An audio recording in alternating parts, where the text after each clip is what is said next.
जय राधा माधव जय कुंज बिहारी।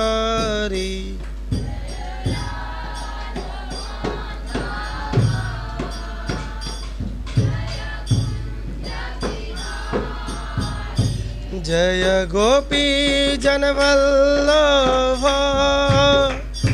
जय गिरिवरधारी।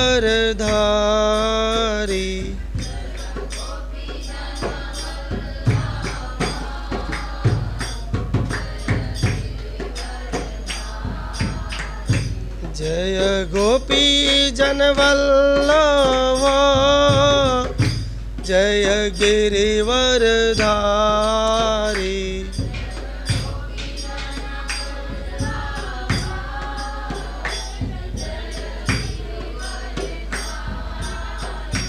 जय गोपी जनवल्लभ जय गिरिवरधारी।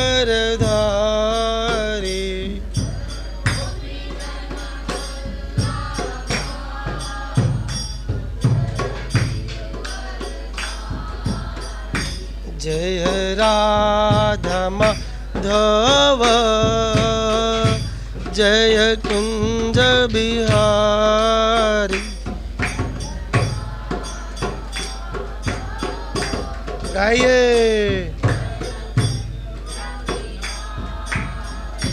जय राधा माधव जय कुंज बिहारी।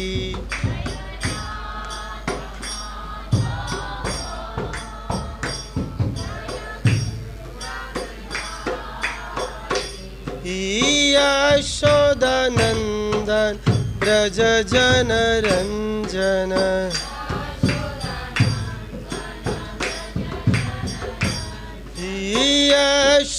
यशोदानंदन ब्रज जन रंजन।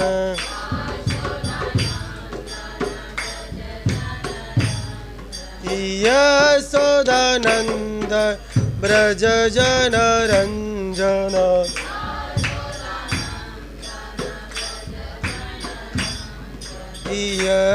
यशोदानंदन ब्रज जन रंजन।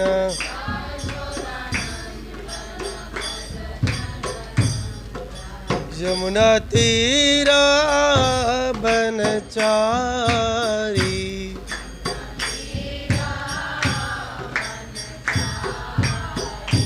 यमुना तीरा बनचारी।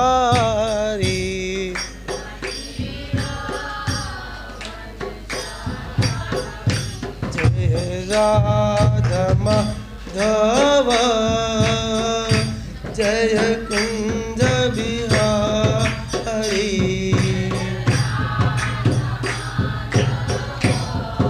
आराम से। जय राधा माधव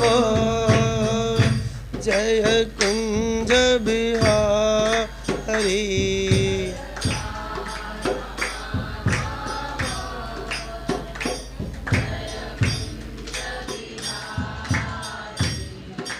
राधा माधव जय कुंज बिहारी।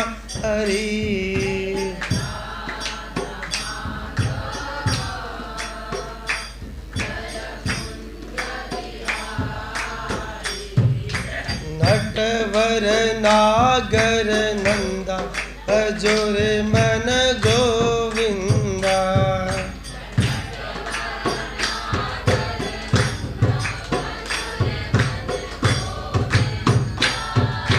नटवर नागर नंदा भजो रे मन गोविंदा। सारे श्याम सुंदर मुख चंदा भजो रे मन गोविंदा। श्याम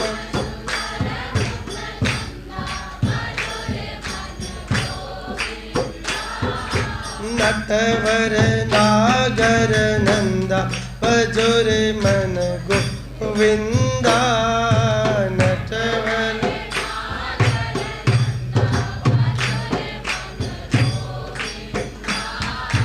सब देवन में कृष्ण बड़े हैं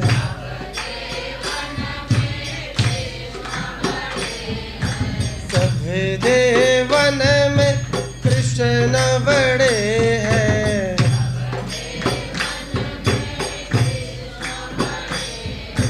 कृष्ण बड़े हैं जी कृष्ण बड़े हैं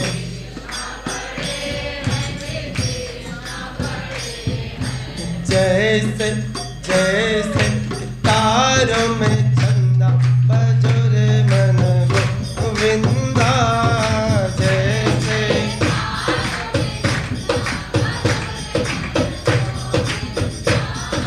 नटवर नागर नंदा भजो रे मन गोविंदा नट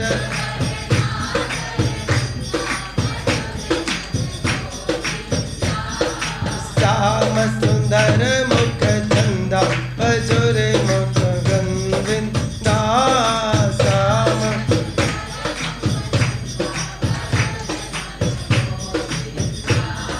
सब सखियन में राधा जी बड़ी है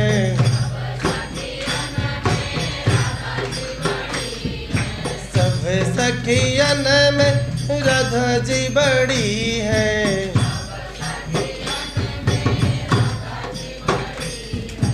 राधा जी बड़ी है जी राधा जी बड़ी है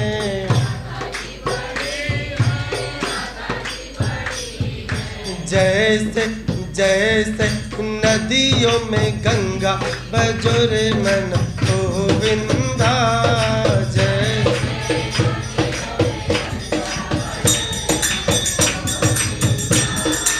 जैसे नदियों में गंगा भजो रे मन गोविंदा जैसे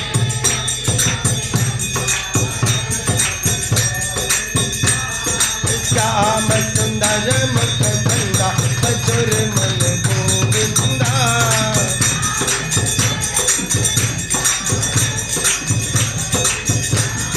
नटवर नागर नंदा भजो रे मन गोविंदा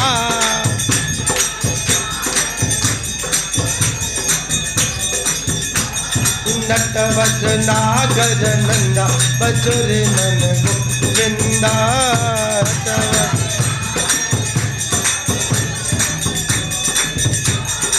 गोविंद बोलो गोपाल बोलो गोविंद हरि गोपाल हरि गोविंद बोलो गोपाल बोलो गोपाल बोलो जी गोपाल बोलो गोविंद बोलो गोविंद बोलो राधा रमण हरि विंद बोलो राधा रमण हरि गोविंद बोलो ओ हरे कृष्णा कृष्ण कृष्ण हरे हरे हरे रामा राम रामा हरे हरे हरे गाइए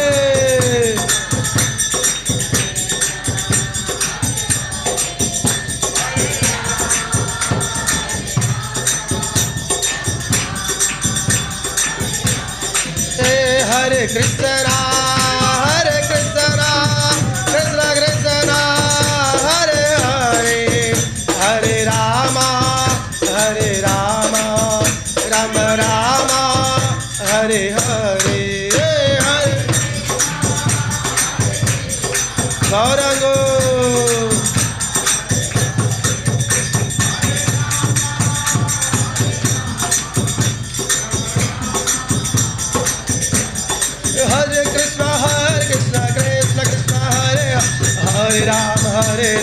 राम राम हरे हरे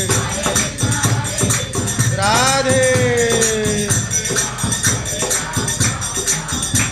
ये हरे कृष्ण कृष्ण कृष्ण हरे हरे राम राम राम हरे हरे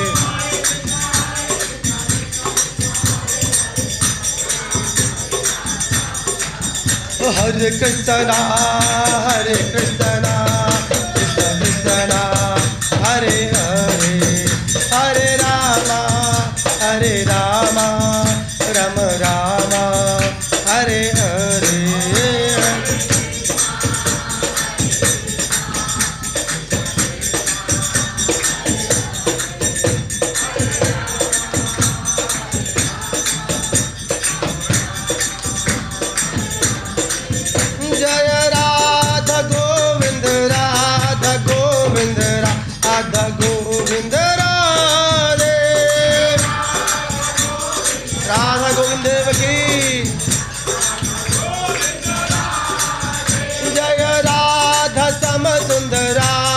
श्याम सुंदर आधा श्याम सुंदर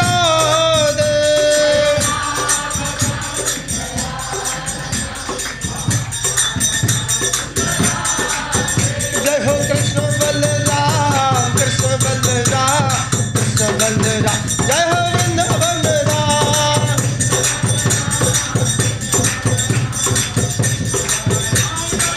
जय हो जगन्नाथ जगन्नाथ बालादेवा जय सुभद्रा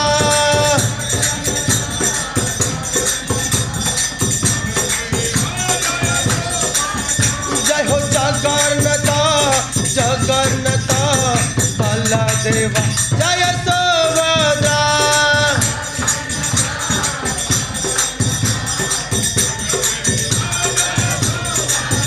जय हो गौरानिता गौरानिता गौरानिता जय हो गौरानिता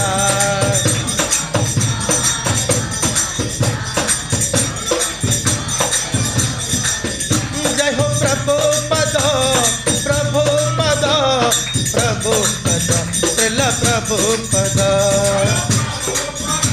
जय प्रभुपाद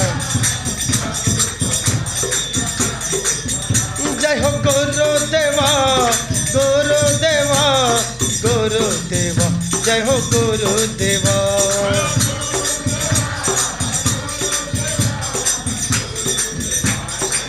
जय हो प्रभुपद प्रभुपद प्रभुपद श्रील प्रभुपद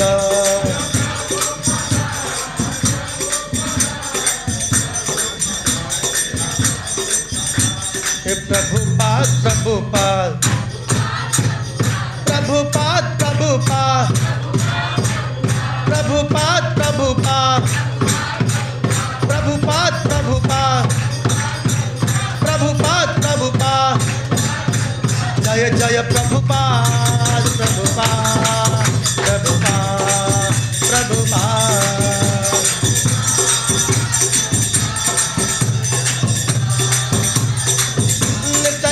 हरि बोल हरि बोल हरि बोल हरि बोल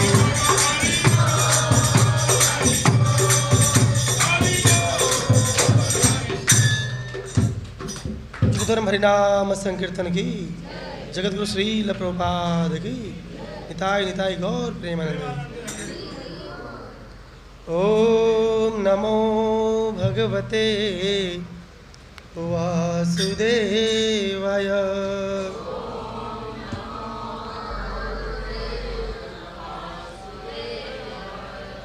ओम नमो भगवते वासुदेवाय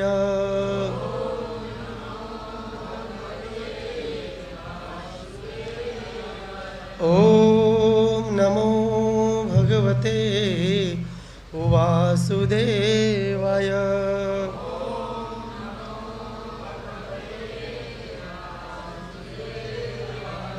नीलाचल निवासाय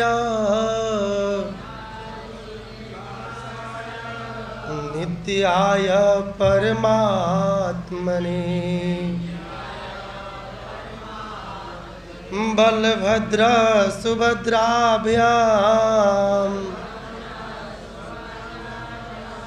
जगन्नाथाय ते नमः।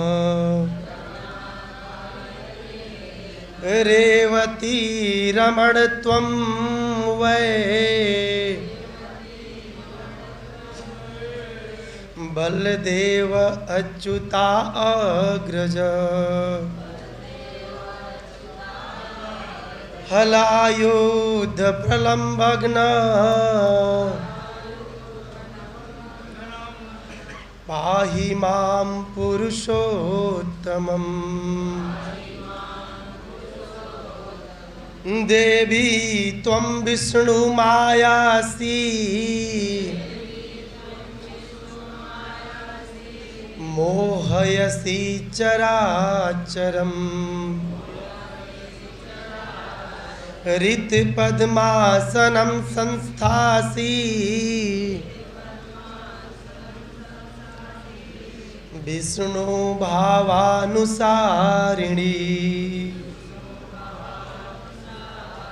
सुदर्शन महाज्वाला कोटि सूर्य संप्रभा। अज्ञानतिमिरान्धानां वैकुण्ठाब्ध प्रदर्शक। नमो विष्णुपादाय। सभी लोग बोलिए नमो विष्णुपादाय। कृष्ण पृष्ठाय भूतले श्रीमद् भक्ति वेदांत स्वामिनी इति नामिने। नमस्ते सरस्वती देवे गौरवाणी प्रचारिणे निर्विशेष शून्यवादी आशात देश तारिणे। नमो महावदन्याय कृष्ण प्रेम प्रदायते। कृष्णाय कृष्ण चैतन्य नामिने गौरवत्विषे नमः। हरे कृष्णा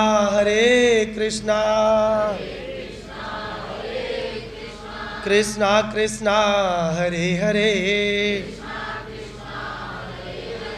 हरे राम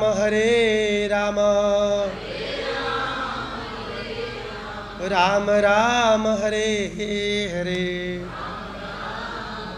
श्री जगन्नाथ बलदेव सुभद्रा सुदर्शन की, श्री गौर निताई सुंदर की, जगत गुरु श्रील प्रभुपाद की, अनंत कोटि वैष्णव वृंद की, दाई गौर प्रेमानंदे।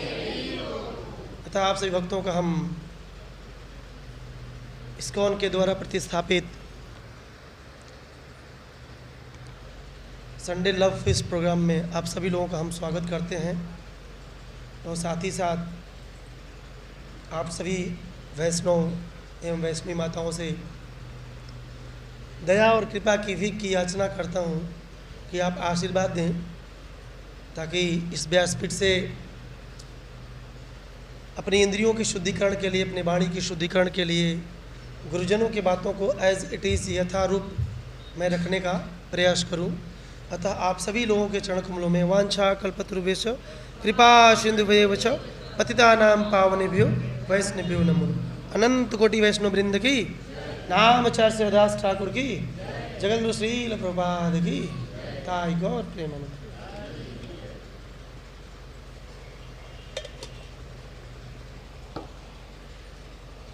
हरे कृष्णा हरे कृष्णा हरे कृष्णा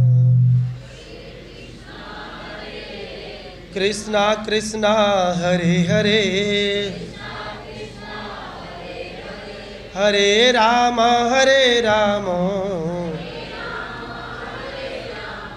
राम राम हरे हरे। बोलेगा जय जय श्री चैतन्य जय नित्यानंद,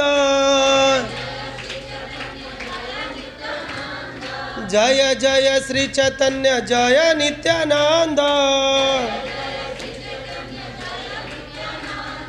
जय द्वैत चंद्र जय गौर भक्त वृंद,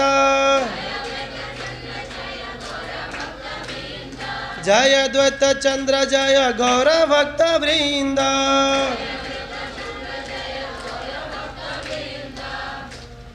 तो इस पवित्र पावन तिथि के दिन, आज ही के दिन श्री श्री जगन्नाथ जो जगत के नाथ हैं, बलदेव सुभद्रा और भक्त सुदर्शन जी का आज प्राकट्य हुआ है। आज है पूर्णिमा तिथि, शुक्ल पक्ष है ना, शुक्ल पक्ष और ज्येष्ठ मास का आज अंतिम दिन है, तिथि है। आज चांद पूर्ण कड़ा में है, अपने पूरी तरह से कड़ा भी खिल रहा है। तो आज ही के दिन जगन्नाथ बलदेव सुभद्रा जी का और भक्त सुदर्शन जी का प्राकट्य हुआ है। तो सबसे पहले हमारे परम आराध्य, जिनकी परंपरा में, जिनकी वजह से हम भक्ति कर रहे हैं, श्री चैतन्य महाप्रभु श्री निमाय पंडित के द्वारा ये संस्था गौड़ीय धारा में हरे कृष्ण मूवमेंट को आगे बढ़ाया गया। और उसके बाद उनके जो भी अनुयायी वे, फॉलोअर हुए, आगे जो जैसे जो आए बढ़ाते गए। तो चैतन्य महाप्रभु इस जगन्नाथ स्नान यात्रा के बारे में क्या सोचते हैं, उस दिन क्या करते हैं, पहले उनको श्रद्धांजलि करते हैं।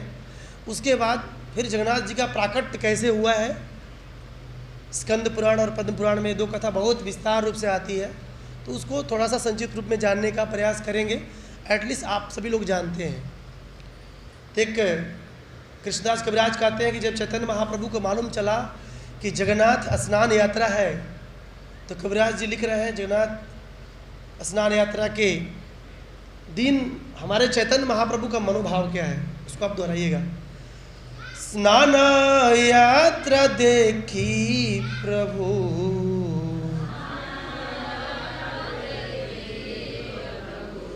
हल बड़ सुख, स्नान यात्रा देखी प्रभु,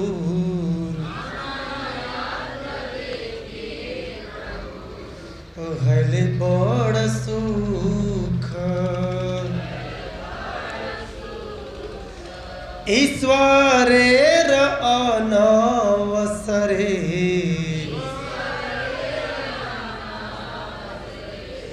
पाइल बड़ दुख। कृष्णदास कविराज मध्य लीला 12वें अध्याय के 62 नंबर प्यार में कह रहे हैं, चैतन्य महाप्रभु जब मालूम चला आज जगन्नाथ जी का स्नान यात्रा है, तो हैले बड़ा सुख, उनको बहुत प्रसन्नता हुई कि आज प्रभु का आज उत्सव है ना। उत्सव, उत्सव का मतलब होता है उठ जाना। किससे उठ जाना?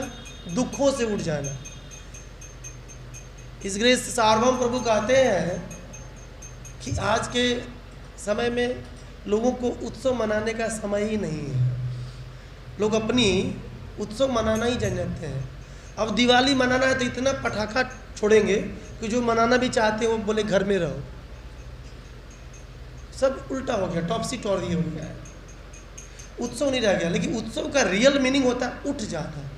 जिससे कोई दुखी है, उत्सव आता है तो बिल्कुल खुश हो जाता है। जैसे होली आता है तो रंग लगाना, अब रंग लगाना तो अच्छी बात है, लेकिन आदमी उत्साह से अपने जितने भी कलमश है, जो भी किसी के प्रति द्वेष है, ईर्ष्या है, उसको भूल कर उसे गले लगना चाहिए। उत्सव का मतलब खुश हो जाना। अब छोड़िए, खुश हो जाना, प्रसन्नता उत्सव मतलब होता है। तब हमारे चैतन्य महाप्रभु परम आराध्य खुश हो गए। किस लिए खुश हुए? कि आज स्नान यात्रा है, प्रभु को हमारे स्नान कराया जाएगा। लेकिन थोड़ी ही देर में उनको दुख हुआ कि आज के बाद इनका दर्शन 15 दिन तक नहीं होने वाला है। आपकी जानकारी के लिए, जगन्नाथपुरी में जो जगन्नाथ, बलदेव, सुभद्रा और सुदर्शन हैं, आज के दिन स्नान कराने के बाद ऐसा आचार करते हैं, बीमार हो जाते हैं। हमारे प्रभु बीमार नहीं होते हैं, बट लीला के दृष्टि से जगन्नाथ जी बीमार हो जाते हैं।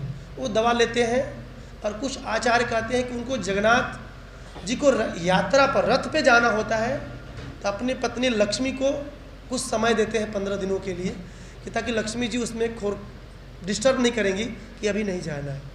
दो मत है, दोनों मत को हमें स्वीकार करना है। बहुत दुख इसलिए हुआ चैतन्य महाप्रभु को कि अब प्रभु का दर्शन नहीं हुआ। आपकी जानकारी के लिए, आप सभी लोग जानते हैं, चैतन्य महाप्रभु गरुड़ स्तंभ, अगर आप जगन्नाथपुरी जाएंगे तो गरुड़ स्तंभ है। अगर आप जो अंतिम वेदी है, जो अंतःपुर है जगन्नाथ जी का, जगन्नाथ बलदेव सुभद्रा महारानी की, श्री गौर निताई सुंदर की, अगर वहाँ तक जाएंगे तो बीच में शालिग्राम शिलाओं से निरूपण किया गया, जमीन को बनाया गया है। तो चैतन्य महाप्रभु शालिग्राम शिला पर नहीं चढ़ते थे, गरुड़ स्तंभ से ही भगवान जगन्नाथ जी का दर्शन करते थे। विचार करिए, क्योंकि शालिग्राम हमारे लिए पूजनीय है ना, भगवान है, हमारे आराध्य देव। तुलसी शालिग्राम की शादी होती है, शालिग्राम, और गोल मटोल है, गोल रहते हैं। तो महाप्रभु को बहुत दुख हुआ कि अब दर्शन नहीं होगा। तो महाप्रभु कहते हैं, नेक्स्ट प्यार में चैतन्य चरितामृत में वर्णन है, कृष्णदास कविराज लिख रहे हैं, गोपी भाव बिरहे प्रभु,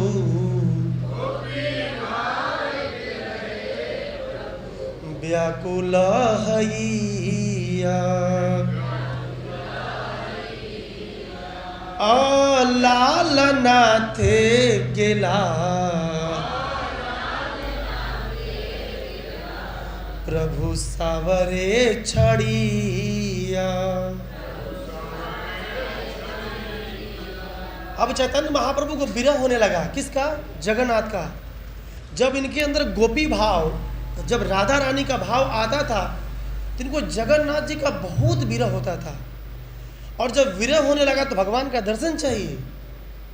तो दर्शन नहीं होने पाने के कारण सभी भक्तों को, जितने भी गौड़ीय भक्त थे, इवन जगतानंद पंडित, हरिदास ठाकुर, मुकुंद दत्त, सबको छोड़कर अलारनाथ चले गए। और अलारनाथ में ऐसा वर्णन है चैतन्य चरितामृत में कि एक पत्थर है, महाप्रभु इतने आवेशित थे, इतने उनका शरीर रोमांच था, इतना उनका शरीर आवेशित हो चुका था कि एक पत्थर पर गिर गए हैं। तो गिरने की वजह से उनके शरीर का पूरा चित्र होता है ना, चित्र बन गया है। उनका शरीर इतना तप्त हो गया था विरह में, वो पत्थर भी पिघल गया है। अगर आप अलारनाथ जाएंगे, अलारनाथ, तो अभी भी वो पत्थर है जिस पे महाप्रभु के चित्र अंकित है शरीर का। इसको बोलते हैं विरह, अग्नि। ये अग्नि है विरह की, इसमें पत्थर भी पिघल जाते हैं।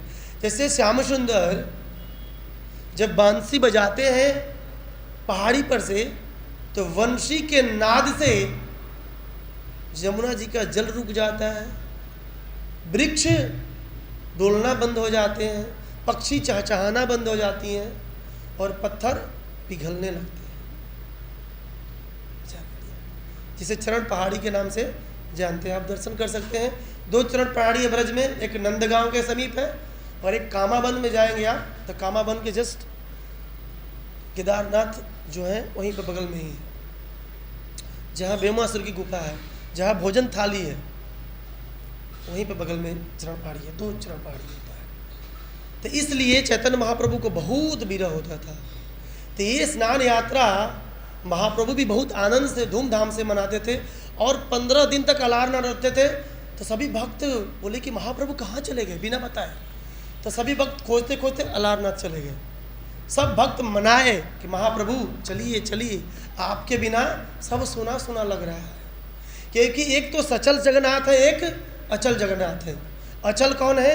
जो 15 दिन के लिए दर्शन देने वाले नहीं है। और सचल कौन है? कौन सचल कौन है? गौरांग। इस पे मोहर लगाते हैं वासुदेव घोष। वासुदेव घोष बोलिए करी जोड़ हाथ, जय गौर से ही कृष्ण से जगन्नाथ। तो जो गौर है वही कृष्ण है, वही जगन्नाथ है। तो जगन्नाथ एक अचल जो बंद हो गए, 15 दिन बाद दर्शन देंगे, और एक जो सचल है जो चल रहे हैं वो कौन है? गौरांग महाप्रभु की, ये सचल जगन्नाथ है। तो ऐसे यह विचार यह भाव लेकर चैतन्य महाप्रभु बहुत विरह में हो जाते हैं। तो हमें तो विरह नहीं होगा, क्योंकि हमें तो दर्शन यहाँ होने वाला है जगन्नाथ बलदेव सुभद्रा और सुदर्शन जी का। परंतु जो पुरी में भक्त हैं उनको दर्शन नहीं होता है।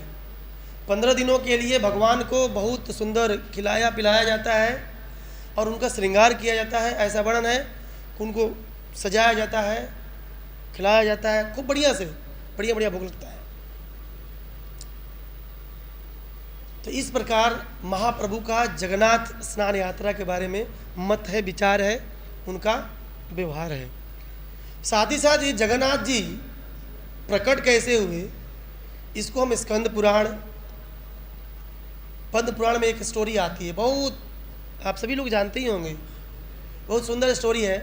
परंतु उस स्टोरी से कुछ शिक्षाएं मिलती है जिससे हम सीखने का प्रयास करेंगे। कथा तो हर जगह होती है, लेकिन जो सिद्धांत है वो यदि हम अपने जीवन में उतारते हैं तो वही हमारे साथ काम में आता है। और ताकि साल भर तक हम जगन्नाथ बलदेव सुभद्रा भक्त सुदर्शन के प्रति वो प्रेम, वो स्नेह, वो भाव हमेशा बनाकर रखें और अच्छी तरह से भक्ति करें, भजन करें, उनका नाम लें। तो जगन्नाथ जी ब्रह्मा जी के पूरे जीवन काल में 2 प्रारब्ध होते हैं। ब्रह्मा जी कितने दिन तक जीते रहते हैं? 100 ईयर्स। तो उनका 100 साल कुछ और होता है। उनका एक दिन 4,32,000 करोड़ वर्ष इतने के लिए होता है। 14 मनवंतर उनका 12 घंटे का होता है, विचार करिए। तो ब्रह्मा जी 100 साल तक जीते हैं। तो ब्रह्मा जी के जीवन काल में 2 प्रारब्ध माना गया है, एक प्रथम और एक दूसरा। तो जगन्नाथ जी ब्रह्मा के प्रथम प्रारब्ध माने प्रथम 50 साल में नील माधव के रूप में नीलाद्री पर्वत पर रहते हैं, वास करते हैं, और दूसरे प्रारब्ध में जगन्नाथ जी के रूप में प्रकट हो जाते हैं। तो जगन्नाथ जी के रूप में कैसे प्रकट होते हैं नील माधव, इसी को जानना है।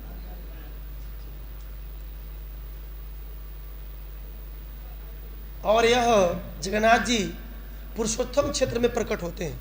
जानते हैं आप लोग पुरुषोत्तम क्षेत्र? पुरुषोत्तम क्षेत्र, बोलिए पुरुषोत्तम क्षेत्र की। उसको श्री क्षेत्र भी बोला जाता है, शंख क्षेत्र भी बोला जाता है, क्योंकि उसका आकार शंख की तरह है। अगर आप जगन्नाथपुर जाएंगे और उसका यदि ड्रोन से आकृति शेप लेंगे तो शंख जैसे होता है ना, शंख की तरह बना हुआ, इसलिए शंख क्षेत्र भी कहा जाता। तो कलयुग में सबसे अधिक महिमा जगन्नाथपुरी की है, ऐसा आचार्य कहते हैं। और कलयुग के भगवान कौन है? जगन्नाथ। एक कलयुग के अधिष्ठात्रा देव हैं। कैसे? भगवान द्वापर युग में कौन आए? परम ब्रह्म पूर्ण पुरुषोत्तम कृष्ण क्या बजाते हैं? तो आचार्य कहते हैं बंसी बजाने से उनको मौका ही नहीं है, तो आपका मदद क्या करेंगे? वो अपने में मस्त रहते हैं। रामचंद्र जी त्रेता युग में आए, हाथ में क्या लेके आए? मार रहे हैं असुरों को। गौरांग महाप्रभु कैसे आए? दोनों हाथ ऊपर उठा करके, है ना। इससे क्या साबित होता है कि भाई भगवान के शरण ग्रहण कर लो, इसी में हमारा, तो आप लोग तो ग्रहण किए हुए हैं, अपने आप को कहता हूँ मेरा कल्याण है। लेकिन जगन्नाथ जी ना ऐसे आए ना ऐसे आए, ऐसे आए, आओ गले लग जाओ, आओ गले लग जाओ। मतलब आचार्य कहते हैं जगन्नाथ जी बुला रहे हैं कि मैं ही तुम्हारा भगवान हूँ, आके गले लग जा। विचार करिए, इसलिए जगन्नाथ जी से दयालु कोई नहीं है। अभी भी सवर जाति के लोग वहाँ पूजा करते हैं, भगवान जगन्नाथ उसी जाति से आने वाले लोगों से ही प्रसाद ग्रहण करते हैं, वही पूजा अर्चन करते हैं, दूसरा नहीं करते हैं। अभी तक टिल नाउ वही बंद चल रहा है। विचार करिए। इसलिए कहने का मतलब यह है कि यह घटना उज्जैन नगरी की है, जिसे अवंतिका बोलते हैं। क्या बोलते हैं? अवंतिका में महाकाल है और इस्कॉन का बहुत ही सुंदर मंदिर है, ये जो भक्ति चारू स्वामी महाराज के द्वारा स्टेब्लिश्ड किया गया है। इस्कॉन उज्जैन देखने लायक है, बहुत सुंदर भव्य इस्कॉन मंदिर है वहाँ पर। ये जो भक्ति चारू स्वामी महाराज जो 2021 में 20-21 में यूएसए में अपना शरीर छोड़ दिए थे कोविड के दौरान, उन्होंने इस्कॉन उज्जैन की स्थापना करी। महाकाल की नगरी है, 12 ज्योतिर्लिंगों में से 12 ज्योतिर्लिंग है ना, उसमें से एक ज्योतिर्लिंग उज्जैन में वैष्णवा नाम यथाशंभु अवस्थित है वहाँ। उज्जैन के एक राजा हुए राजा इंद्रदूम की, अब नाम याद करिएगा, इंद्रदूम। उनकी पत्नी का नाम था गुंडीचा। ये दोनों महाभागवत थे, परम भक्त थे भगवान विष्णु के। इनके पास धन धान्य, राजा रजवाड़ों, घोड़ा हाथी कमी नहीं था, परंतु कमी एक चीज का था कि इनके पास पुत्र नहीं था। परंतु दुखी नहीं थे, कोई वंश नहीं था, ना लड़का ना लड़की, कुछ नहीं था, परंतु दुखी नहीं थे। लेकिन राजा इतने धर्मात्मा थे कि जो भी उनके राज्य में साधु संत आते थे उनको ठहरने के लिए एक उचित व्यवस्था, जलपान के लिए, खाने के लिए व्यवस्था करके रखे हुए थे। कोई भी साधु आया तो उसके लिए खाने की व्यवस्था, रहने की व्यवस्था, स्नान करने की व्यवस्था, ईच एंड एवरीथिंग कंप्लीट रूप से राजा ने करके देते थे कि भाई साधुओं का निरादर नहीं होना चाहिए, बिल्कुल उनका आदर होना चाहिए। उनको सम्मान से भोजन, पानी, स्नान, ध्यान सब करने की सुविधा उपलब्ध थी। किसके शासन, किसके राज्य में? राजा इंद्रदूम। क्योंकि वो ऑलरेडी गृहस्थ आश्रम में थे। देखिए, आश्रम का मतलब होता है जहाँ पति और पत्नी मिलकर विष्णु को प्रसन्न करे। लोग बोलते हैं गृहस्थ है प्रभु जी, अरे गृहस्थ आश्रम में ऐसी भक्ति किया जा सकता है कि भगवान साक्षात प्रकट हो जाएंगे। माता देवहूति और उनका नाम क्या था? कर्दम मुनि। कितनी सुंदर गृहस्थी थी, साक्षात भगवान को बुलाना नहीं पड़ा। अरे और अवतार में भगवान को बुलाना पड़ता है, प्रभु आइए, लेकिन माता देवहूति और कर्दम मुनि ने ऐसी भक्ति करी कि भगवान को लोभ हो गया, ओहो ऐसे परिवार में तो मुझे पुत्र बनकर जाना ही चाहिए। विचार करिए, गृहस्थी is the best way to please the Krishna. गृहस्थी सबसे सुंदर आश्रम है कृष्ण को प्रसन्न करने के लिए, परंतु भोग की दृष्टि से नहीं, जोग होना चाहिए। एक आचार्य कहते हैं अभी तो शादी विवाह, शादी नहीं कर, विवाह ऐसा एक ट्रेडिशन हो गया है कि भोग की मेंटालिटी लेकर शादी होता है, ऐसा समाज में हो रहा है, आप सभी लोग जानते हैं। परंतु वो प्रभु जी बोल रहे थे कि शादी होने के बाद पति पत्नी को 5 इयर्स तक ब्रह्मचर्य का पालन करना चाहिए। कोई भक्ति बता रहा था, दिन आफ्टर उसको गर्भाधान संस्कार, उपनयन जो भी संस्कार है, षोडश संस्कार को फॉलो करना चाहिए। तब भगवान उसके घर पर एक शुद्ध विशुद्ध आत्मा को उतारते हैं। विचार करिए। लेकिन आज के डेट में देखिए, हरे कृष्णा हरे कृष्णा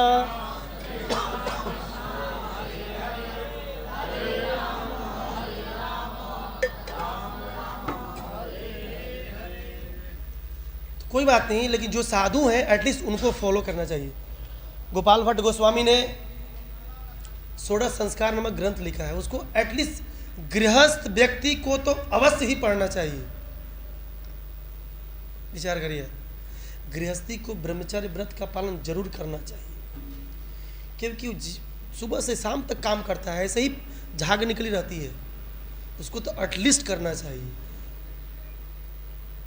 भगवत प्राप्ति बहुत आसानी से हो जाती है। तो साधुओं का सत्कार करते थे। तो प्रश्न यह कि साधु कहते किसे हैं? आज के डेट में बहुत विडंबना है। दाढ़ी बढ़ा लिए, लाल कपड़ा पहन लिए, जटा जुटा रख लिए, प्रभु साधु की जय हो, ऐसे मानते हैं। हम लोग तो ही जानते थे पहले।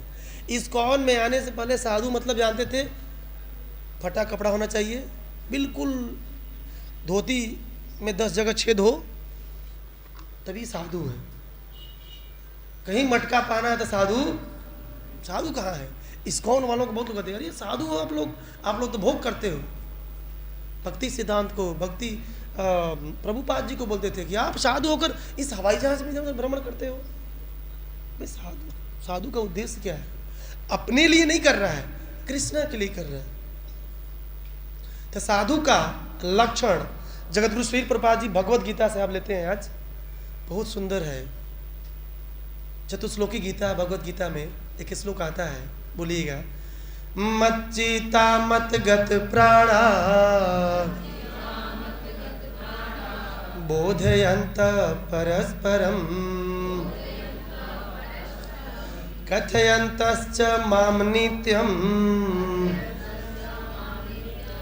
तुष्यन्ति च रमन्ति च।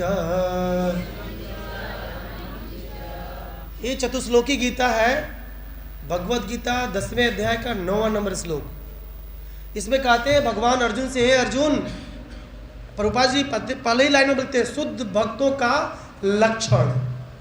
शुद्ध भक्त का लक्षण इसमें बताया गया है।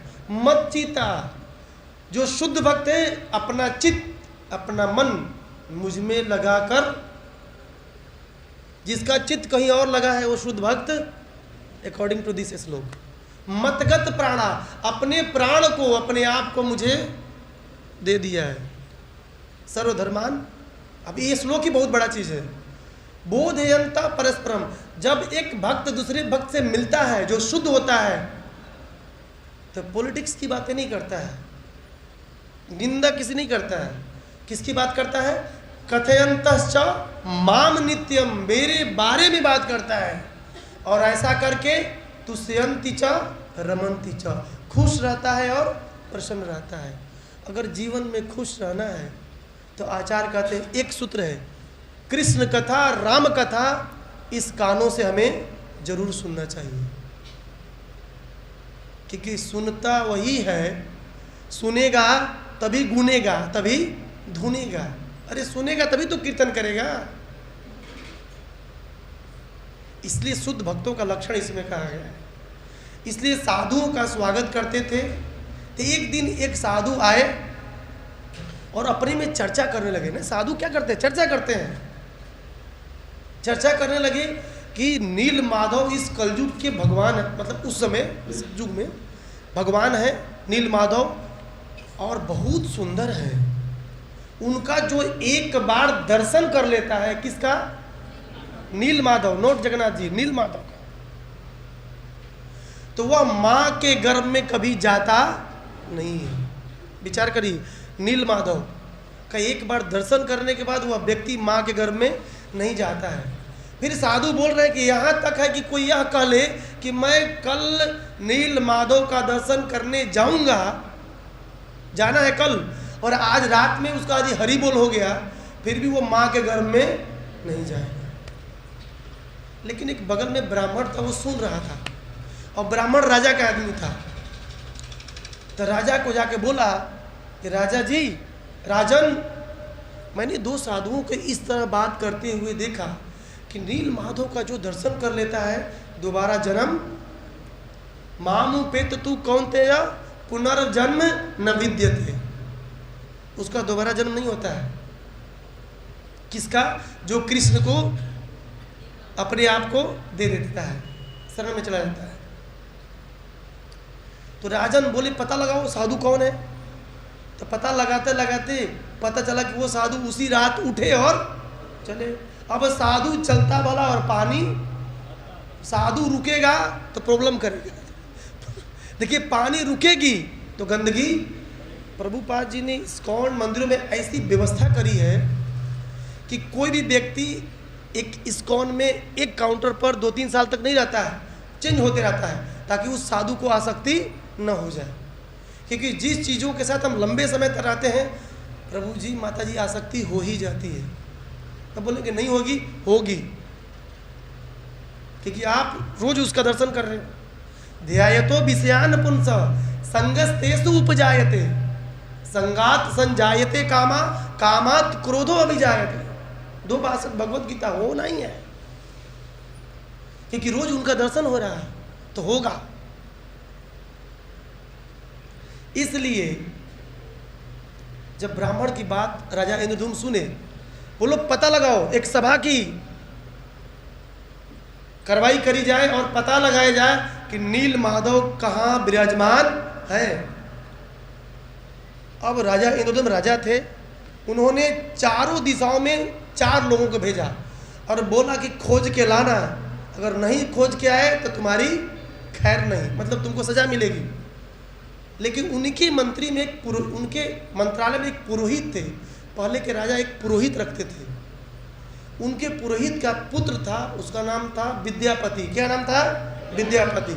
ये कमाल का आदमी है, ये असली हीरो है विद्यापति। विद्यापति विद्वान थे, भक्त थे। विद्यापति को राजा इंद्रद्युम्न बोले कि आप पूर्व दिशा की तरफ जाओ और जाओ खोज के लाओ। सब लोग गए, सभी जितने भी उत्तर दक्षिण पश्चिम गए थे, सब लोग घूम फिर करके राजन नहीं मिले। कौन? नील माधव।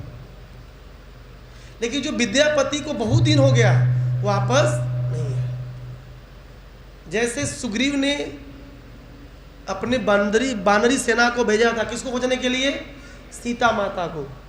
परंतु सभी दिशाओं से बानर चले आए, लेकिन हनुमान जी वाला जो टीम था वो कहाँ पर खड़े थे? हिंद महासागर पर। और हनुमान जी पता लगा कर गया है। उसी तरह विद्यापति ये थे, गए, जा रहे जाते जाते जाते इनको एक बहुत सुंदर गांव दिखाई दिया। पूर्वी दिशा के जो हिंद महासागर के तट पर इनको बहुत सुंदर गांव दिखाई दिया। उस गांव के लोग इतने सभ्य थे, इतने सुशील थे। तो इनको रात हो गई, तो किसी से पूछे कि हम इस गांव में एक दिन का वास चाहते हैं। तो कोई बोला कि इस गांव के प्रधान विश्व वसु हैं। क्या है? विश्व वसु, मुखिया। और आप यहाँ इस गांव में जो भी व्यक्ति आता है उन्हीं के सानिध्य में, उन्हीं के अंदर में रुकता है और उसके खाने पीने की लिए व्यवस्था विश्व वसु जी ही करते हैं। बोले ठीक है। किसी तरह पूछते पूछते उस गांव में विश्व वसु के घर पहुंच गए। परंतु विश्व वसु जी कहीं बाहर गए थे। लेकिन जैसे ही दरवाजा खटखटाए, दरवाजा खुला, विश्व वसु की पुत्री ने दरवाजा खोला। पुत्री का नाम था ललिता। क्या नाम था? तो विद्यापति पूछे कि आपके पिताजी कहाँ हैं? मैं राहगीर हूँ, मुझे कुछ दिन रुकना है, मैं भगवान नील माधव की खोज में हूँ, मुझे रुकने के लिए आश्रय मिलेगा? देखिए ललिता भी विश्व वसु की बेटी थी, संस्कारिक थी। देखिए संस्कार आज के डेट में मुझे तो हंसी आती है। आज के डेट में माताओं को देखता हूँ कि संस्कार कहाँ चला गया हमारा। हम कहते हैं सीताराम की जय। और सीताराम का 1% नहीं फॉलो करते हैं। सीरियल वाले सीताराम नहीं, जो तुलसीदास जी ने लिखा। अभी तो सीताराम जी कौन सा ड्रेस में आ रहे हैं सीरियल में, देखेंगे तो पागल हो जाएंगे, मत देखिएगा, सब उल्टा पुल्टा है। विचार करिए, संस्कार बहुत जरूरी है। उस ललिता ने उस विद्यापति को घर में आने नहीं दिया, बोला मेरे पिताजी नहीं है, अभी मैं अकेली हूं और आप अभी बाहर विश्राम करिए, जब मेरे पिताजी आएंगे तो आप घर में। दिस इज संस्कार। पहले के नारियों का संस्कार था, अकेले में किसी परपुरुष से नहीं लाती थी, घर में नहीं मिलती थी। ये संस्कार है हमारा, ये हमारी संस्कृति है, ये हमारी सभ्यता है।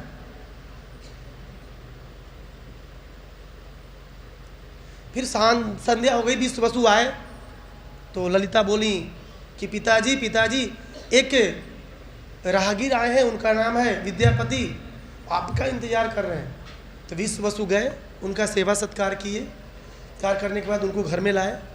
ललिता को बोले इनको खाना पीना व्यवस्था करो, रूम की व्यवस्था कर दो, खिलाओ पिलाओ, ये हमारे अतिथि हैं। अतिथियों को देवता की तरह पहले पूजा जाता था। आचार्य कहते हैं पहले के ज़माने में होटल और रेस्टोरेंट नहीं रहा करते थे। होटल और रेस्टोरेंट कलयुग का देन है कि प्रसाद भोजन भी बिक रहा है, जो भी थाली हो। पहले के ज़माने में जैसे हम यात्रा कर रहे हैं तो एक गांव से दूसरे गांव में जाते जाते अंधकार हो गई, तो उस गांव में उस गांव के प्रधान के द्वारा ऐसी व्यवस्था होती थी कि जितने भी राहगीर उस रात वहाँ रुके हैं उनको खाने के लिए, पीने के लिए, रहने के लिए पूरी व्यवस्था उस गांव के मुखिया के द्वारा करी जाती। ये सिस्टम होता है। ये जो होटल वाला सिस्टम है ना, और भोजनालय रेस्टोरेंट B45 B46 जो चल रहा है, ये सब कलयुग का देन है, ये पहले नहीं था। वाणिज्यीकरण हो गया है। इस प्रकार से विद्यापति किसके घर रहने लगे? विश्व वसु के घर रहने लगे। रहते रहते बहुत दिन हो गया, परंतु जो उनकी पुत्री थी इनसे प्रेम कर बैठी। किससे? विद्यापति से। तो विद्यापति विश्व वसु के सामने अपना प्रपोजल रखे कि भाई एक विवाह संस्कार होता है, प्रेम तो कर लिए लेकिन विवाह कर लिया जाए। विद्यापति भक्त थे, बोले शादी करना चाहता हूँ आपकी पुत्री से विश्व वसु जी, आप शादी कर दीजिए। तो विश्व वसु बोले कोई बात नहीं, अपनी पुत्री का शादी कर दी। किसके साथ? पाणी ग्रह। अरे क्या बोलते हैं उसको? पाणी क्या बोलते हैं? पाणी प्राणी ग्रह बोलते हैं। ग्रह ग्रह पकड़ लिया, प्राणी ग्रहण। हाँ, पंडित जी बताए पाणी ग्रहण हो गया, मतलब दोनों एक दूसरे के हो गए। अब पति पत्नी हो गए, अब आराम से रहने लगे। तो विद्यापति भी चालू आदमी, इंद्रधूम के भाई थे, वो पता लगाने लगे। बोले कि ऐसा है ललिते, ऐसे बोले होंगे, ललिते ये तुम्हारे पिताजी ये रोज कहाँ जाते हैं और संध्या में फिर चले आते हैं, और जब आते हैं तो इनके शरीर से अलग तरह का सुगंध, अलग तरह का दिव्य सुगंध आता है, कहाँ जाते हैं? तो ललिता बोले कि यही तो रहस्य की बात है, यही तो मुझे नहीं बताना है। तब विद्यापति कहते हैं देखो, हरे कृष्णा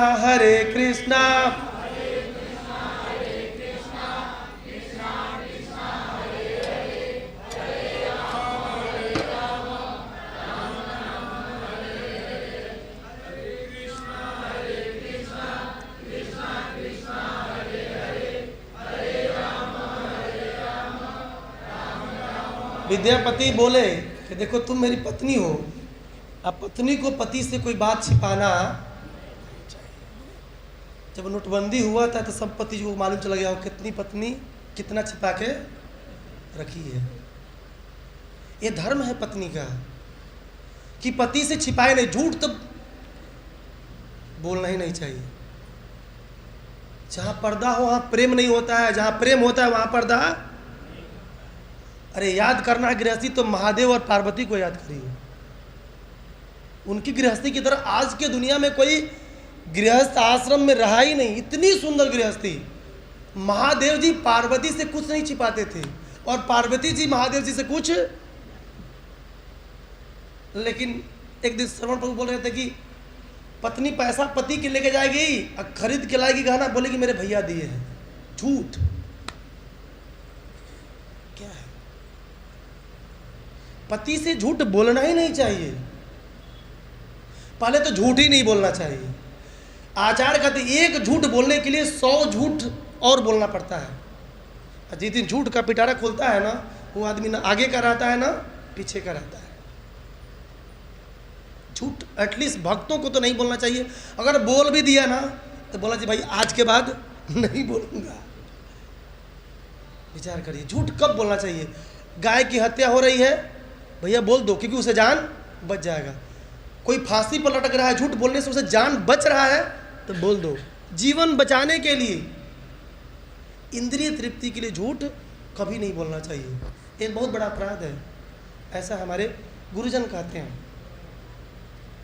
विद्यापति बोले देखो तुम मेरी पत्नी हो, अब पत्नी को पति से हर बातें बतानी चाहिए, छिपानी नहीं चाहिए। तो ललिता बोली कि देखिए पतिदेव, मेरे पिताजी भगवान नील माधव की पूजा अर्चन करने रोज जाते हैं, इसलिए उनके शरीर से एक दिव्य सुगंध की प्राप्ति होती है। फिर बोले ललित अपने पिता से कह दो ना कि हमको भी दर्शन नील माधव का करा दें। नील माधव भगवान की। तो ललिता बोली ये असंभव है, ये असंभव है, ये असंभव नहीं है। बोले ललिता तुम यदि चाहोगी तो तुम्हारे पिता अवश्य मान जाएंगे। बोली ठीक है पतिदेव, आप मेरे पति हो। देखिए पति के लिए एक पत्नी क्या करने जा रही है, इसको बोलते हैं धर्मपरायण पत्नी। बोली पिताजी आप मेरे पति को नील माधव का दर्शन करा दीजिए। बोले पुत्री असंभव, ये संभव नहीं है। बोले क्यों पिताजी? वो मेरे पति हैं, आपके दामाद हैं। दामाद दामाद हैं, वो भी आपके साथ रह रहे हैं।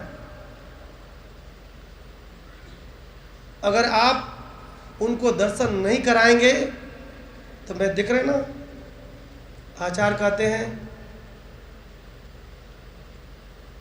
स्त्रियों का अंतिम बाण, ये जहर पी करके मर जाऊंगी। आचार्य कहते हैं स्त्रियों का अंतिम बाण है। अगर हमको आप मायके जाने नहीं देंगे तो देखिए जी हम जहर खा के मरने वाले हैं। जुटिया के पति जी बोले जरूर जाना जरूर जाना, देवी जाना जाना जाना। ये स्त्रियों का अंतिम बाण है। लेकिन पुरुषों का अंतिम बाण क्या है पता है? आप लोग तो हंस दिए। पुरुषों का अंतिम बाण क्या है वाल्मीकि प्रभु? हम घर छोड़ के जाता नहीं तो अंजन देखिए जा कहीं ना जइहनु। आचार्य महाराज कहते हैं जाएंगे और जो पत्नी का पसंदीदा मिठाई या सब्जियों को खरीद के जलेबी पकौड़ी का करी बचवन के मुंह देख के नहीं गए नहीं। हाँ लेकिन इसके वजह से मैं तुमको तो मैं देखना नहीं चाहता हूँ। ये भाई जो लड्डू गोपाल है इसको मैं, जो लल्ला है इसकी वजह से आना पड़ रहा है हमेशा। देखिएगा पुरुष को हम घर छोड़ के जा रहे हैं, अक्सर ये तकिया कलम वर्ड होता है वो यूज करते हैं। अच्छा ठीक है हम घर से जा रहे हैं, विचार करिए। तो जैसे ही वो, अब उनकी एक ही पुत्री थी, डर गए। बोले ठीक है पुत्री, लेकिन एक शर्त है कि उनकी आंखों पर पट्टी बांधेंगे, बैलगाड़ी पे बैठाएंगे, उनको ले जाएंगे, वहीं पर आंख खोलेंगे, आंखों की पट्टी, और पुनः आंख बांध करके पुनः बैलगाड़ी से संध्या तक ले आएंगे। ये शर्त मंजूर है? पूछो अपने पति से। पति बोला हाँ हाँ ससुर जी मंजूर है, कोई दिक्कत नहीं, मैं तैयार हूँ। बगल में ही थे, सुन लिए होंगे। बैलगाड़ी सज गई। विद्यापति अपने दामाद के आंखों पर काला पट्टी, काला दिखता ही नहीं कहीं। लेकिन विद्यापति की जो पत्नी थी ललिता, एक पोटली में सरसों के दाना धीरे से, देखिए इसको बोलते हैं पत्नी, अपने पति को नील माधव का दर्शन कराने के लिए, अपने कार्य में सफल बनाने के लिए अपने पिता से ही चोरी कर रही है। और आज के डेट में देख सकते हैं आप, उल्टा हो रहा है। इसी से कलयुग है। हर पॉइंट, स्टोरी तो जानते हैं, पिछले साल मैं ही बोल चुका हूं इस पे, मुझे पूरा स्टोरी याद है, परंतु इसका इसेंस क्या है, वो रस क्या है, सीख क्या रहे हैं हम। सुनना खाना तो ये तो लगा रहेगा, जगन्नाथ जी आते रहेंगे जाते रहेंगे, कोई फर्क नहीं पड़ता, लेकिन हम क्या सीखे अपने जीवन में, विचार करिए। अब चले गए, बोले पतिदेव आपका आंख बंधा है, आप सरसों को दाना धीरे धीरे गिराते जाना, और जब बारिश होगी तो सरसों निकल जाएंगे, और आपको जब आंखें खुल जाएगी दोबारा आना तो रास्ता दिखने लगेगा कि सरसों उग चुके होंगे।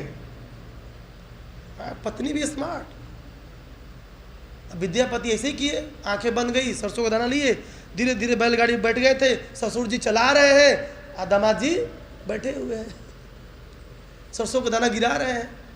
जाते जाते नीलाद्री पर्वत के तलहटी में पहुंचे। अब नीलाद्री की ऊंचाई है, अगर आप जाएंगे जगन्नाथपुरी में, नीलाद्री पर्वत की ऊंचाई बहुत काफ़ी है, कभी जाइए। मलय पर्वत, नीलाद्री, ये सब पहाड़ियाँ हैं। अगर ज्योग्राफी पढ़ेंगे उड़ीसा की तो इसमें वर्णन किया गया है, ज्योग्राफी पढ़े हैं, भूगोल उड़ीसा में, तो नीलाद्री और मलय पर्वत दोनों बहुत फेमस माउंटेन्स में गिने जाते हैं उड़ीसा में। उड़ीसा में बहुत ज़बरदस्त एक हादसा हो गई है, ट्रेन पलट गई, आपको मालूम है। हमारा जगन्नाथपुरी भगवान आराध्य रहते हैं, कोई भक्त भी उसमें जा रहा होगा, इतनी दर्दनाक हादसा है, आप देखेंगे तो मेरे को तो फिगर देखने का हृदय नहीं कर रहा है। विचार करिए, न्यूज कहाँ से देखेगा आदमी। एटलीस्ट सहानुभूति तो दे सकते हैं ना उनके लिए, जिला तो नहीं सकते हैं। बीइंग अ भक्त, एक करुणा तो होना चाहिए उस जीवात्मा के प्रति। वो जा ही रहा होगा कहीं, घर परिवार वाले वेट कर रहे होंगे, एटलीस्ट करुणा तो होना चाहिए। ऐसे उड़ीसा उत्कल क्षेत्र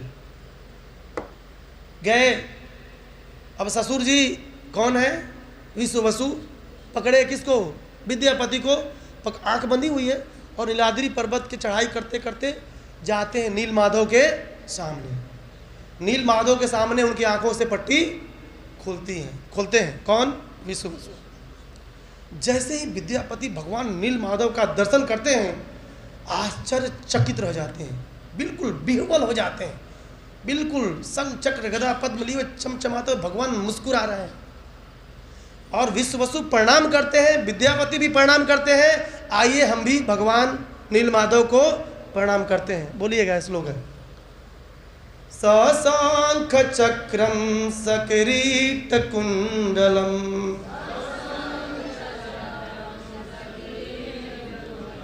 सपीतवस्त्रं सरसीरुहेक्षणम्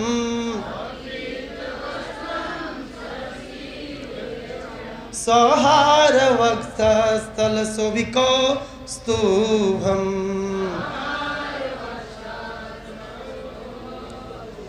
सहारवक्षस्थलशोभिकौस्तुभम्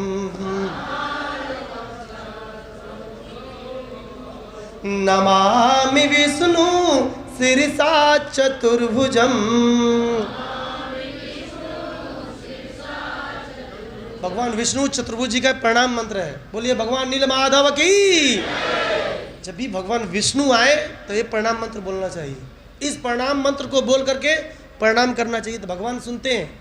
इसका मतलब शंख चक्र सकिरीट कुंडलम, सपीत वस्त्र, वस्त्र कैसा है, पीला रंग का, सरसी रुहेक्षणम, उनकी आंखें कैसी है, बिल्कुल कमल की पंखुड़ियों की तरह कानों तक टच कर रही हैं। सहार वक्ष स्थलम शोभी कौस्तुभम, भगवान नारायण विष्णु के गले में कौन सी मणि जाती है, कौस्तुभ मणि। अगर वैकुंठ जाएंगे ना तो वैकुंठ में सब 4 हाथ वाले हैं। भगवान को पहचानना है तो उनके गले में कौस्तुभ मणि है तो पहचान जी के भगवान हैं। उस समय हमसे मत पूछिएगा कि प्रभु जी इसमें नारायण कौन है। इस प्रकार विश्व वसु बोले कि ऐसा है दामाद जी, आप दर्शन करो, मैं थोड़ा ठाकुर जी के लिए कुछ खाने पाने की व्यवस्था करके ले आता हूँ, भोग करने के लिए, लगाने के लिए। आप यही रहना, जाना मत, यही रुको। आंखें बंद थी, कहाँ जाएंगे, मालूम ही नहीं रास्ता किधर है। बोले हाँ ससुर जी जाइए आप। विश्ववसु जी चले गए कुछ सामग्री लाने के लिए, और ये विद्यापति बैठ गए और बैठ कर देख रहे हैं, बगल में एक सरोवर था, सरोवर नीलमाधव के सामने, बगल में सरोवर के बगल में एक आम का, अभी तो आम का सीजन चल रहा है, आम का वृक्ष था, और आम के वृक्ष पर एक कौवा बैठा, उस सरोवर में गिरा और मर गया, और जैसे ही मरा 4 हाथ हो गया। गरुड़ जी आए, उसे उठाए और लेकर वैकुंठ। एक किसके सामने हो रहा है? विद्यापति के सामने। विद्यापति देखे तो बोलो ओ तो अच्छा मौका, हम भी कूदते हैं इसी में, कूदो। अच्छा आप लोगों को ऐसा सरोवर मिलेगा तो कौन कौन कूद जाएंगे? हम तो भाई कूद जाएंगे। लेकिन जैसे ही विद्यापति कूदने जा रहे थे, भगवान नीलमाधव आकाशवाणी कर दिए, विद्यापति, किसे बोलोगे? विद्यापति अभी नहीं कूदना है, क्योंकि तुम्हारे शरीर से मुझे और सेवा लेनी है। आकाशवाणी ऐसी होता है ना, कंस देवकी का 8वां पुत्र ही तुम्हारा, करो कंस निर्वंश। राधानाथ स्वामी महाराज कहते हैं कंस को निर्वंश कर दिए कृष्ण, बिल्कुल लेके को गिन गिन कर मारे थे, ये हाथी को भी नहीं छोड़े, पटक पटक कर मारे। प्रभुपाद जी बोलते हैं और मारो। प्रभुपाद जी को ना जो मार काट वाले बड़ा अच्छा लगता था। प्रभुपाद जी कौन सा बुक है? कृष्णा बुक, भक्त पढ़ते थे, प्रभुपाद जी ऐसे बोलते थे, अच्छा मारा। बलराम जी ने प्रलंबासुर को अच्छा मारा, ऐसे ही मारना चाहिए और मारो। प्रभुपाद जी बड़ी आनंद लेते थे। एक कथा कहाँ होती थी? प्रभुपाद हाउस में। गए आप लोग? प्रभुपाद हाउस में, गोविंदा के जस्ट बगल, गेट नंबर 2 के जस्ट बगल में, अंदर में वेदी है प्रभुपाद जी का। विचार करिए, असुरों वाला जो लीला है, मारने काटने वाला। तो अभी इंद्रदुम्न राजा को तुम्हें संदेश देना है, उनको तुमको बताना है कि नीलमाधव हैं। तो बोले ठीक है प्रभु, जब आप कह रहे हो तो। फिर विद्यापति के ससुर विश्ववसु आए, अर्चन पूजा दिन भर हुआ, विचार करिए, और संध्या में पट बंद करके इनकी आंखें बंधी और पुनः लेकर के विश्ववसु अपने घर पर काम खत्म आ गए। रहने लगे, रहते रहते रहते रहते एक दिन फिर क्या हुआ, विश्ववसु पूजा करने गए, और यह विद्यापति बोल रहे हैं कि अब मैं जाना चाहता हूँ, अब मैं जाना चाहता हूँ। कहाँ? जहाँ से मैं अवंतिका जाना चाहता हूँ। और उसी रात सपने में नीलमाधव विश्ववसु के आए, बोले कि विश्ववसु मैं अब राजसिक सेवा ग्रहण करना चाहता हूँ, यानी राजा के द्वारा राजसिक। तो विश्ववसु डर गए, अब तो भगवान हमें छोड़कर चले जाएंगे, और यह व्यक्ति राजा का आदमी निकला, अवंतिका उज्जैन का है, अगर इसको बंदी बना लूंगा तो न अवंतिका जाएगा न नीलमाधव हमको छोड़कर। तो अपने दामाद को ही घर में बंद करके, क्या बोलते हैं उसको, ताला लॉक कर दिया, दामाद जी अंदर। अब दामाद जी बोल रहे हैं, पत्नी ललिते, अरे अपने पिता से कहो मुझे छोड़ दे, मैं उनका दामाद हूं। तब पत्नी भी चालू, बोले पिताजी यदि मेरे पति को नहीं खोले तो मैं दोबारा से जहर खा के मर जाऊंगी। तो पिताजी बोले ठीक है, छोड़ दिए,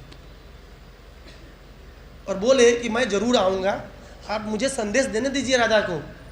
और विद्यापति 6 महीने बाद कहाँ गए? उज्जैन गए। उज्जैन गए, जिस दिन गए राजा के पास, राजा को जैसे ही संदेश दिए, राजा ने पूरी प्रजा को लेकर के नीलमाधव के पास चल दिए। विचार करिए कितने बड़े भक्त थे, इमेजिन, तुरंत चल दिए। आ रहे, आते आते आते आते यहाँ देख रहे कुछ नहीं है, न नीलमाधव है न कुछ नहीं है, काम खत्म। तो इनको शक हो गया कि विश्ववसु ने ही नीलमाधव को कहीं ना कहीं छिपा दिया है। तो पूरे सवर जाति को और विश्ववसु को राजा ने क्या कर दिया? बंदी बना दिए, बंदी बनाओ इसको। नीलमाधव का दर्शन ही नहीं हो पा रहा है, और राजा अनशन पर हो गए, जैसे केजरीवाल जी अनशन पर हो जाते हैं, नेताओं लोग अनशन पर जाते हैं ना, कि भगवान आप दर्शन नहीं दोगे तो मैं अपना प्राण खत्म कर लूंगा। अब जैसे ही बहुत इतने दिनों तक तपस्या किए कि भगवान को रहा नहीं, कि भगवान आकाशवाणी किए, राजा इंद्रदुम्न अब मैं तुम्हें नीलमाधव के रूप में दर्शन देने वाला नहीं हूँ। और भगवान की आकाशवाणी को सुनकर राजा इंद्रदुम्न खड़े हो गए। बोले प्रभु कैसे करना होगा, तो मैं आपका दर्शन करने अवंतिका उज्जैन छोड़कर यहाँ आया हूँ और आप ही का दर्शन नहीं होगा तो मैं क्या करूँगा। बोले कि आप ऐसा करो कि आप उत्कल क्षेत्र में जाना, उड़ीसा में उसी एरिया में थे, समुद्र के किनारे एक दिन तुम्हें 4 लकड़े बहते हुए आएंगे, उस पर शंख चक्र गदा पद्म होगा, उसको ले करके पहले तुम उसको लो, उसके बाद मैं आगे की बात आकाशवाणी के थ्रू बताते रहूँगा। विचार करिए। तब राजा को कुछ बल मिला, चलो भगवान कह रहे हैं तो कुछ बात बनेगी। अब उसके बाद राजा कहाँ चल दिए, उड़ीसा चले आए, बहुत सुंदर मंदिर का निर्माण किए, मंदिर बन गई, लेकिन मंदिर को उद्घाटन करने के लिए भगवान अभी नहीं आए हैं। राजा इंद्रदुम्न ब्रह्मलोक चले गए। कहाँ चले गए, ब्रह्मा जी के पास। और आप जानते हैं कि ब्रह्मा का जो दिन होता है और यहाँ के दिन में अंतर होता है, कितने युग बीत जाएंगे ब्रह्मा जी के दिन में और यहाँ के दिन में। तब तक मालूम चला कि ब्रह्मा जी बिजी थे इनसे बात करने में, अब ब्रह्मा जी काम है सृष्टि करना, ये सब दुनिया भर का काम होता है उनके पास। बोले ब्रह्मा जी आप चलिए, भगवान ने आदेश दिया है, मैंने एक मंदिर बनाया है, मैं चाहता हूँ आप ही के हाथों से फीता कटवाऊँ, आप उद्घाटन करो मंदिर का। तो जैसे राजा इंद्रदुम्न ब्रह्मा जी को लेकर आए, पता चला यह मंदिर नहीं है, पूरी रेत से ढक गया है, पूरा रेत से ढका हुआ है। कोई और राजा रेत को हटा करके उस मंदिर का जीर्णोद्धार कर दिया है, कोई और राजा कह रहा है कि ये मेरा मंदिर। अब बड़ी समस्या होगी, तो कौन प्रमाण देगा। तो काकभूषुंडी जी को वरदान है कि कितने कल्पों तक जिंदा रहते हैं, तो काकभूषुंडी जी को बुलाया गया। तो काकभूषुंडी ने साक्षी बन के बोला कि यह मंदिर इंद्रदुम्न महाराज ने बनाई है, और हे राजा आपने केवल जीर्णोद्धार कराया है, इसलिए इस मंदिर पर अधिकार किसका है, इंद्रदुम्न महाराज का। इसलिए किसको मिल गया वो मंदिर, इंद्रदुम्न को मिल गया। अब राजा को एक दिन जैसे ही हिंद महासागर खाड़ी के सामने खड़े थे, 4 लकड़े बहते हुए आ रहे थे, उसमें शंख चक्र गदा पद्म का चिन्ह अंकित था। तो राजा इंद्रदुम्न भक्त थे, समझ गए कि यह लकड़ा कोई साधारण लकड़ा नहीं है। उसे लगे उठाने, तो उठ ही नहीं रहा है। हाथी बुलवाया गया, हाथी से उठाएगा, हाथी भी नहीं उठा पा रहा है। तब आकाशवाणी हुआ कि इंद्रदुम्न राजा इसको उठाने के लिए विश्ववसु को बुलाओ, ललिता को बुलाओ और विद्यापति को बुलाओ, यही 3 लोग उठा सकते हैं। वो 3 लोगों को बुलाया गया और भगवत कृपा से वो तीनों लोग जिंदा थे। अब मत पूछिए कैसे जिंदा थे, भगवान की कृपा है तो कोई भी जिंदा रह सकता है। जब मार्कंडेय मुनि 7 कल्प तक जिंदा रह सकते हैं, तो वो भगवान की कृपा होगी कि कौन नहीं जिंदा रह सकता है। लकड़ा को लाया गया उठा करके, और एक ब्राह्मण के वेश में विश्वकर्मा जी आए और बोले कि मैं इसको एक मूर्ति के रूप में बना सकता हूँ, लेकिन एक शर्त है, मुझे एक कमरे में बंद कर दिया जाए, एक कमरे में बंद कर दिया जाए, और 21 दिन तक मुझे कोई डिस्टर्ब नहीं करेगा, कोई फ़ोन कॉल नहीं, कोई SMS नहीं, कोई व्हाट्सअप, कोई ट्विटर नहीं, कोई मैसेज नहीं आना चाहिए। 21 दिन तक मैं और केवल ये लकड़े रहेंगे बस, कोई इंस्टाग्राम, कोई सेल्फी नहीं चलेगा, मैं और लकड़ा। लगे बनाने, 14 दिन तक तो आवाज़ आई, खट खट होता ना, छिंदी हथौड़ी बजता है तो आवाज़ आती है। 14 दिन तक तो आवाज़ आई, लेकिन जैसे ही आवाज़ बंद हो गई, आवाज़ बंद हो गई, तो क्या हुआ, इंद्रदुम्न राजा परेशान हो गए, परेशान हो गए। और उनकी पत्नी का नाम था गुंडीचा, वो भी जिंदा थी भगवत कृपा से। वो पूछ रही है, अरे ब्राह्मण मर गया होगा, कहीं ब्रह्म हत्या का पाप न लग जाए। मंत्री बोल रहा है, अरे नहीं राजा जी मत खोलिएगा, क्योंकि वो ब्राह्मण बोला है कि 21 दिन बाद खोलना है, नहीं तो अनर्थ हो जाएगा, भगवान की मूर्ति ड्यूटी पूरा नहीं होगा। लेकिन मंत्री और पत्नी के बीच में राजा किसकी सुनेगा, बताइए किसकी सुनेगा, पत्नी की सुनेगा, सुनना ही है। राजा ने पत्नी का ही सुना, मंत्री की नहीं चलती, राजा के सामने पत्नी की चलती। और पत्नी की बात सुनकर जैसे ही 15वें दिन खोला गया, न ब्राह्मण था और न कोई नक्काशी करने वाला था। भगवान जगन्नाथ भगवान के जब विग्रहों को जब देखे इंद्रद्युम्न राजा तब रोने लगे, बोले मैंने तो अपराध कर दिया, अभी भगवान की हाथें पूरी नहीं हुई है, अभी सुभद्रा का पूरा हाथ भी नहीं बना था, ऐसे ही आधा दोनों हाथ नहीं है, ऐसे है सुभद्रा जी। विचार करिए, मैंने तो गलत कर दिया। अब राजा इंद्रद्युम्न रोने लगे, क्रंदन करने लगे। तब भगवान दो मत कहा जाता है यहाँ पर। उस समय नारद जी भी आए और बोले कि देखो ये भगवान की इच्छा है, भगवान इसी रूप में कलयुग में ब्रह्मा के दूसरे प्रारब्ध में प्रकट होना चाहते थे, इसलिए हे इंद्रद्युम्न राजा तुम चिंता मत करो, यही रूप है जगन्नाथ बलदेव सुभद्रा और भक्त सुदर्शन की। जगन्नाथ बलदेव सुभद्रा महारानी की। यह घटना आज ही के दिन शुक्ल पक्ष ज्येष्ठ मास पूर्णिमा तिथि के दिन घटित हुई थी। उसके बाद स्नान यात्रा क्यों हुआ? भगवान को जब अंतर्वेदी पर रख दिया गया था, तो भगवान को अंतर्वेदी से उठा करके स्नान वेदी तक लाया जाता है स्नान कराने के लिए, और उनको स्नान कराया जाता है। किनको? 108 घड़ा पानी से स्नान कराया जाता है। 35 घड़ा से जगन्नाथ जी को स्नान कराया जाता है। ये नया हो गया योग। 35 घड़ा से जगन्नाथ जी को, 33 घड़ा से बलदेव जी को, 22 घड़ा से सुभद्रा जी को और 18 घड़ा से सुदर्शन जी को जोड़िएगा तो 108 हो जाना चाहिए। देख लीजिएगा, इस प्रकार स्नान वेदी पर स्नान कराया जाता है आज के दिन। और आज के दिन भगवान एक भक्त थे गणेश जी के, तो वो समझते थे कि भगवान गणेश की तरह ही होंगे, तो जगन्नाथपुरी आए। तो जैसे ही स्नान यात्रा वाला स्नान वेदी पर स्नान चल रहा था, सब लोग बाहर से दर्शन कर रहे थे। तो साउथ इंडिया के भक्त थे, बोले ये भगवान है, हमारे भगवान के तो सूंड होता है। सूंड होता है क्योंकि वो मानते थे कि गणेश ही भगवान है। तो जाने लगे वापस। तो जब जा रहे थे, किसी ने पूछा क्यों जा रहे हो भाई? अरे मैं आया था कि हाँ भगवान होंगे, ये भगवान का तो सूंड ही नहीं है, ये भगवान नहीं हो सकते हैं। तो जगन्नाथ जी स्वयं ब्राह्मण के रूप में आते हैं, चलो चलो वो भगवान का सूंड है, दिखाता हूँ मैं। भगवान उस भक्त के लिए गज भेष धारण करते हैं, इसलिए आज के दिन भगवान का गज श्रृंगार किया जाता है स्नान वेदी के बाद। बहुत सुंदर लीला है। तो आज ही के दिन जगन्नाथ बलदेव सुभद्रा महारानी को, भक्त सुदर्शन को स्नान कराने के बाद 108 घड़ा स्नान करिए। अब जो स्नान सुबह शाम करता हो तो उसे मालूम होगा, जनवरी में जब 3 डिग्री हो तो स्नान करिए सुबह शाम, समझ में आएगा। और इस समय 4 बाल्टी स्नान करिए 5-6 बार, ठंडी लगने लगती है रात में 10 बजे। विचार करिए, अब 108 घड़ा लगातार गिरेगा तो क्या हाल होगा, कपकपी हो जाती है। उसके बाद भगवान, ऐसे मान्यता है कि भगवान को इतने घड़े पानी से स्नान करने के बाद भगवान को सर्दी जुकाम हो जाता है। जैसे स्वर्ण प्रभु काढ़ा लाते हैं ना, उसलिए भगवान को काढ़ा दिया जाता है। और 15 दिनों तक भगवान किसी से मिलना जुलना बंद, 15 दिनों तक आराम करते हैं बिल्कुल अंतःपुर में अपने भाई बलदेव, बहन सुभद्रा, भक्त सुदर्शन और स्पेशली अपनी पत्नी के साथ जगन्नाथ जी, लक्ष्मी जी के साथ समय देते हैं।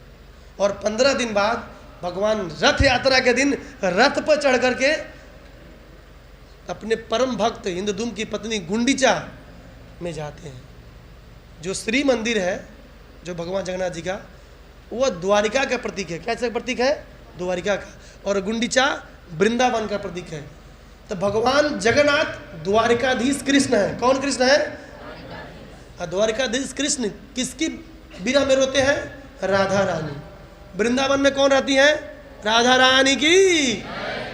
इसलिए गुंडीचा जाते हैं राधा रानी के भक्तों से मिलने के लिए, कि कहीं राधा रानी के भक्त मिल जाए, कहीं वृंदावन से आने वाले भक्त न मिल जाए। इसलिए भगवान अपनी आंखें खोल खोल के दिखते हैं। यह लीला है, यह लीला आज ही के दिन घटित हुई। ऐसे जगन्नाथ बलदेव सुभद्रा महारानी की लीलाएं अनंत है। ऐसे जगन्नाथ बलदेव सुभद्रा महारानी का आज ही के दिन पूर्णिमा बहुत ही शुभ तिथि मानी जाती है। आज ज्येष्ठ मास का लास्ट दिन है, कल से आषाढ़ मास शुरू हो जाएगा। किसानों का काम शुरू हो जाएगा। फिर आप बलदेव सुभद्रा महारानी भक्त सुदर्शन की, जगत गुरु श्रील प्रभुपाद की, पिताई गौर प्रेमानंदे। Thank you very much.